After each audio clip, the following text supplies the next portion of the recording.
நாம் தமிழர் கட்சியின் திரு இடும்பாவனம் கார்த்திக் அவர்களை பேச அன்போடு அழைக்கிறேன். திமுகவோட மோசமான ஆட்சி காலம் என்றால் 2006 2011. அதிமுக ஆட்சியிலே மோசமான ஆட்சி காலம் என்றால் 91 96.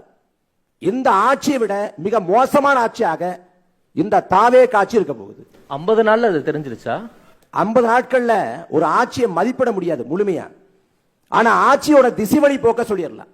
தமிழ்நாட்டை கடந்த காலத்தில் ஆண்ட ஆட்சியாளர் பெருமக்கள் ஒரு குற்றம் நடந்துச்சு, ஒரு சம்பவம் நடந்துச்சு அப்படின்னா அந்த சம்பவத்துக்கு பொறுப்பேற்று பதில் சொல்லுவாங்க.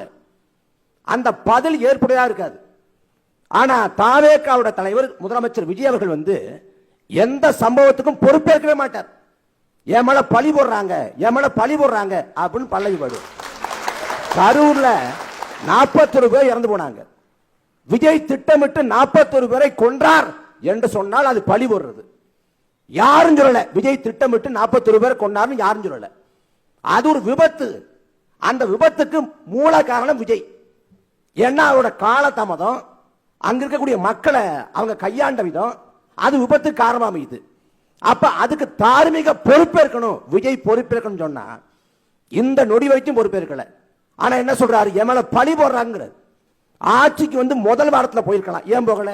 இந்த பாதிக்கப்பட்ட குடும்பத்தாருக்கு பணி ஆணைய நீங்கள் முதல் வாரமே கொடுத்திருக்கலாமே, நீங்க கையெழுத்தா போட்டுக்கலாமே, ஏன் போடல? ஏன்னா கரூர்ல இடைத்தேர்தல் வரப்போகுது. அந்த இடைத்தேர்தல் வாக்கை மையப்படுத்தி மலினமான கீழ்த்தரமான ஒரு அரசு. அதை தாண்டி என்ன இருக்குது? சட்டமன்றத்தில் பேசுறப்ப நான் மக்கள் பணத்தை தொடமாட்டேன், தொடவும் விட மாட்டேன், தொட்டவங்களையும் விட மாட்டேன், விடாம துரத்தி பிடிச்சி கச்சல் செஞ்சு. வேற என்ன இருக்குது? இதே முதலமைச்சர் விஜய் சட்டமன்றத்தில் பேசுறாரு. 2017 இருந்து 2021 வரைக்கும் எல்லா துறையிலும் ஓட்டை ஏற்படுத்திட்டாங்க. அந்த ஓட்டை ஏற்படுத்தவங்க எல்லாம் நாங்க அந்த துறைகளோட ஓட்டையை அடைச்சிட்டு இருக்கோம். 2017 இருந்து 2021 வரைக்கும், 2017 இருந்து 2021 வரைக்கும்னா எடப்பாடி பழனிசாமி ஆட்சி காலம். அதிமுக ஊழல் சக்தி என்று சொல்றாரு விஜய்.